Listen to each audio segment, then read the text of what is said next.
If you are thinking of buying a commercial property, your first commercial income property, you have to know this skill. It is the most important skill to develop in the pursuit of commercial income property because it's the biggest difference between buying residential income property and commercial income property, and that is understanding how commercial appraisals work. The reason why this is very important, and I learned this one the hard way, is that I didn't know what the hell I was doing when it came to commercial valuations and yada, yada, yada. It resulted in me not running my numbers right. And I had to write a $107,000 check at closing on a refinance in order to take a hard money lender out because I just didn't. I was applying the same methodology with residential appraisals, which is a sales comparables approach versus the income capitalization approach that's used in commercial appraisals. So the best way for me to show you or explain to you how those appraisals work is actually by showing my screen. Okay, so this is what a commercial appraisal actually looks like. On residential properties, you're going to see they're really not going to care about the building income unless you are buying a property that doesn't really cash flow. They're going to go on a sales comparable approach. So whatever your neighbor's property sold for down the street is going to greatly impact the valuation that you have on your deal. Why is this important? If you're looking to burr commercial properties like we do, raise private money, creatively finance deals, and then be able to push the valuation as quickly as possible in order to refinance that property and pay your investors back, you're going to want to intimately understand how these work. So this is what a commercial appraisal looks like. This is a local appraisal company that does only commercial appraisals. Now, there's two different types of licensing in the appraisal space. You have residential appraisers and commercial appraisers. Commercial appraisers, they're a very, very few and far between. There's probably, if you're in a town like Rochester, New York, like we are, there's probably 3 companies that do it versus the many dozens of companies that do residential appraisals. So first things first is that this training is not going to be the end all be all in terms of you being an expert in your market, because this is an example of how it works in Rochester, New York. So if you want to get access to the information on how to underwrite properties, right? So that if you do X, Y, and Z on that deal, in terms of pushing rents up to this and stabilizing expenses, you're going to know what the actual market cap rate is, the income capitalization rate. Cap rate is just short for what is an investor willing to pay per dollar of net operating income in a current market.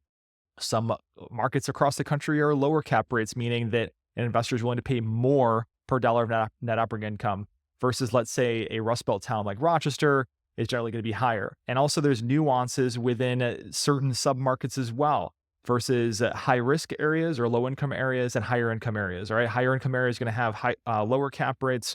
Lower income areas are going to have higher cap rates. All right.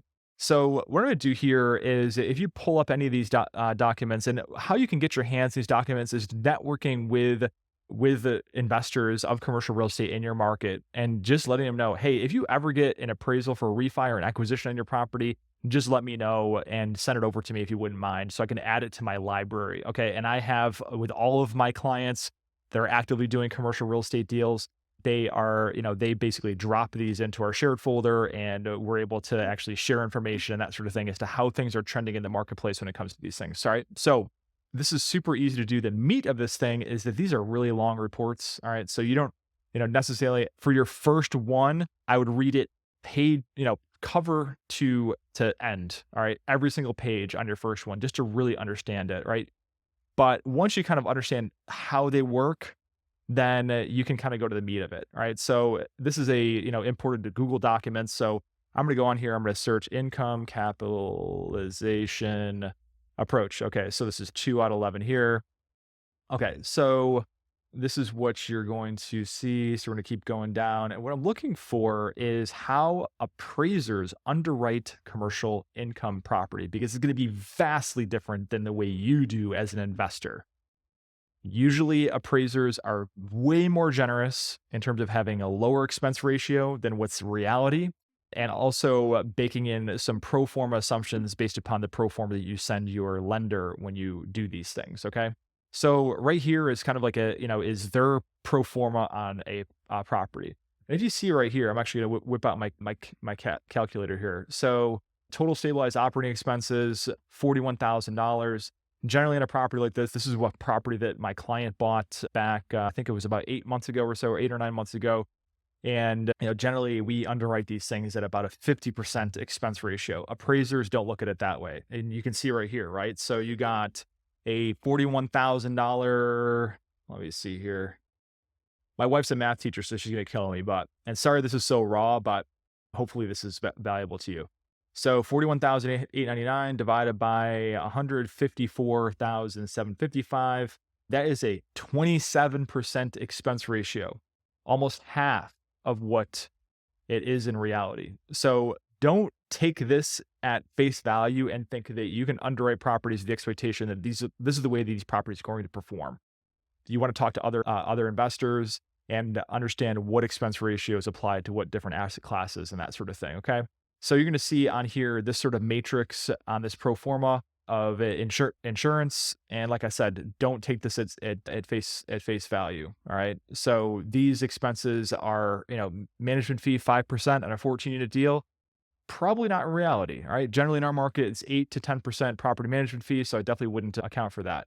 So the importance of understanding this is, one, capitalization rate. They're going to take a market capitalization rate for a given submarket within an MSA or metropolitan statistical area.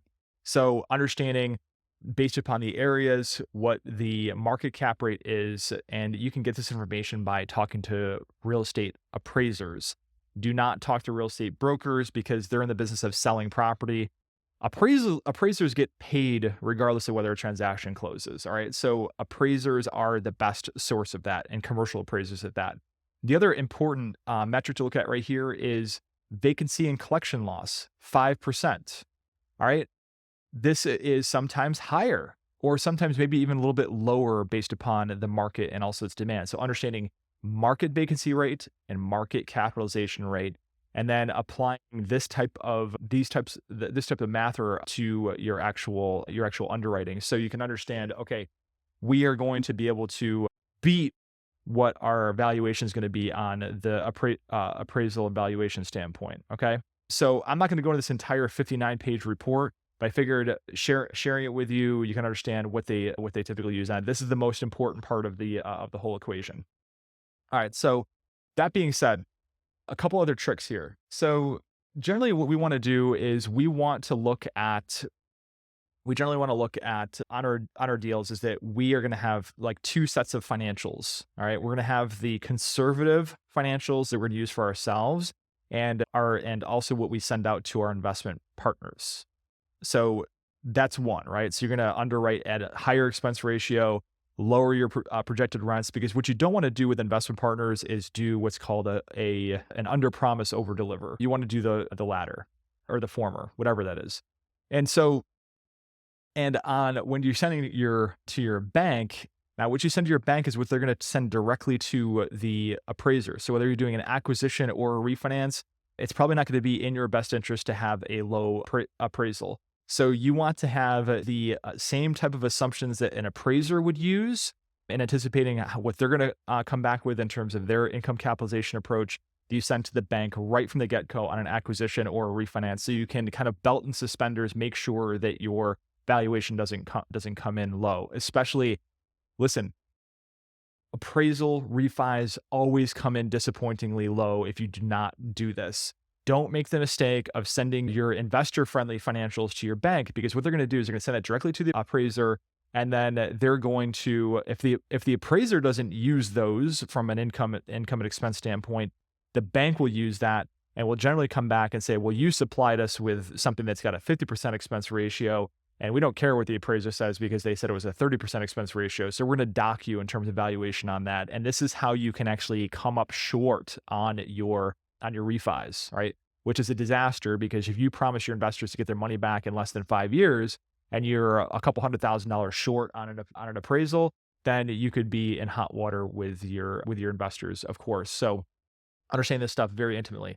The other trick here is if you are looking at if you really, really want to ensure that you get a high valuation on a refinance, usually community banks are going to allow you to select the appraisal company by blind bid. So when your banker reaches out to you and say, "Hey, listen, we're ready to order the appraisal on this property," they're going to send you an email and they're going to say appraiser ABCD, ABCDEF, right? Or 1, 2, 3, 4, 5. And then the price next to it. You're not going to know the company and you're not going to know the individual appraiser or anything like that. All right. So this is a super slick trick. So listen very carefully. Now, you're going to have probably 3 of the appraisal bids that come in that are like going to maybe be like, $2,000 to $3,000. And then you're going to have 2 that come in that are like $15,000, $18,000. If you are looking to get the maximum amount of valuation on your appraisal, pick one of the 2 more expensive ones. And the reason is this: all those cheaper appraisals, which are actually more in alignment with reality, are local commercial appraisers. Okay. The 2 higher cost ones are going to be your national appraisal companies like Cushman Wakefield and CBRE, CB Richard Ellis. And what they do is they have a very rosy assumption for expenses on a property. Then, every single little fractional of a percentage on the capitalization rate is going to be explosive to your outcome and what you're looking to achieve. So typically, I've seen national appraisers come in over a percentage point difference, right? A 6.5% cap rate versus a 7.5% cap rate. So to do the math here real quick, and I'm going to wipe out my handy calculator here again. So it's a $100,000 valuation divided by 0.075. Okay, so that's a $1.3 million valuation. All right, so I'm going to take that same thing again there, and I'm going to divide that by 0.065. All right, that's a $1.5 million valuation. That's $200,000 difference based upon a percentage difference on the income capitalization. Now, you do not have to do this every single time, but sometimes if you are actually going to, you're going to think you're going to be tight on the refi and you really want to ensure that you have enough cash out proceeds to be able to pay your investors their investment capital back, then just pay the 3x amount for the national appraisers. $10,000 for a couple $100,000 in valuation. Okay. So those are the slick tricks that we have for you on understanding commercial appraisals. Anything that you want to see in terms of content on here that will be helpful in your journey to understanding commercial income property and following along that journey in either raising capital, finding deals, analyzing deals, understanding different asset classes, definitely drop in the comments below what you'd like to see, and I'll record a video just like this, customized to what your individual question is. And make sure to make sure to subscribe and hit the notification bell so that you get notifications for trainings like this in the future. Also, if you're looking to really learn A through Z on how to go from residential to commercial, swimming up into larger commercial deals, this is what I help my clients with. I've helped people create over, millions of dollars worth of wealth in less than 12 months. I've been able to actually help clients walk away from their W-2 job in less than 2 years through transitioning from residential to commercial real estate. So I have a link down in the description below and it's how to book in a call with me. Or if you're looking for more resources, just reach out to me, let me know. I have something up my sleeve that will be able to help you. Anyways, hope all is well and hope you enjoyed this. Take care.